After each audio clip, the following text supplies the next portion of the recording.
Welcome to the Arena with Rajnish. Last time I'd shared with you why peer accountability at the top matters and how it quietly but powerfully shapes an organization's culture.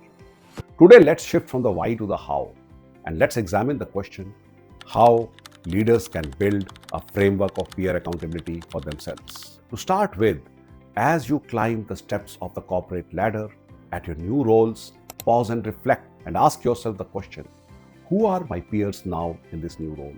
As you become the CXO and CEO, the chances are that your peers within the organization would be very limited and at times none. I'm going to share two perspectives on this with you today. To begin with, back in 2008, when I took over as managing director of Holcim Bangladesh, I found that within my company, I had nobody with whom I could discuss some of the issues and matters that I was grappling with. We formed a peer network with the CEOs of Malaysia and Sri Lanka. These countries' business size and operations were similar to mine, and so were the challenges. Every once in a while, we would get on a call and discuss with each other some of the issues that were troubling us, what was happening in our organizations, share our ideas, bounce our thoughts, and get honest and critical feedback. And most importantly, support each other if one of us was facing tough times. Interactions with this group gave me the much needed emotional support and a confidence that I had a backup group that I could fall back upon in case there was something which I wanted to toss up to somebody else and take their views.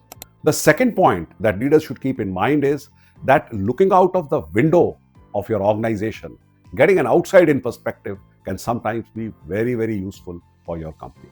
And therefore, you need to build a peer network which is external to your organization. It could be an industry forum, it could be an alumni network, it could be CEO CXO forum, or it could be just a group of 3 to 4 friends getting together. In Bangladesh, we had a cycling group. Every day morning, our fitness rides morphed into some very useful, insightful discussions on issues that were affecting all of us.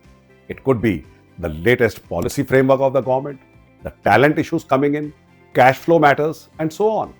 In fact, some of my most insightful and transformative ideas had their roots in the discussions which I had with my friends in the cycling group. And if you are a CXO, your obvious peer group would be other CXOs of the organization. It is how you relate to them, the amount of trust and the accountability culture that this peer group has that is going to shape the performance of the organization. Recently, in one of the coaching conversations with a senior business leader, he shared with me a very simple but powerful idea. He said that as a ritual, every day he speaks to at least 2 of his peers. His conversations are very simple, sometimes just asking for some inputs and ideas.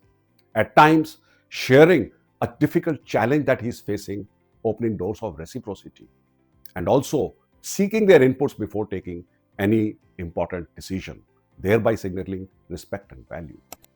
These small actions can build trust and psychological safety.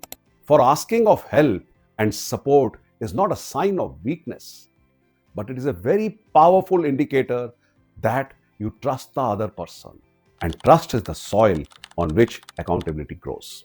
And lastly, have at least one person who can look into your eyes and tell you the truth without hesitation.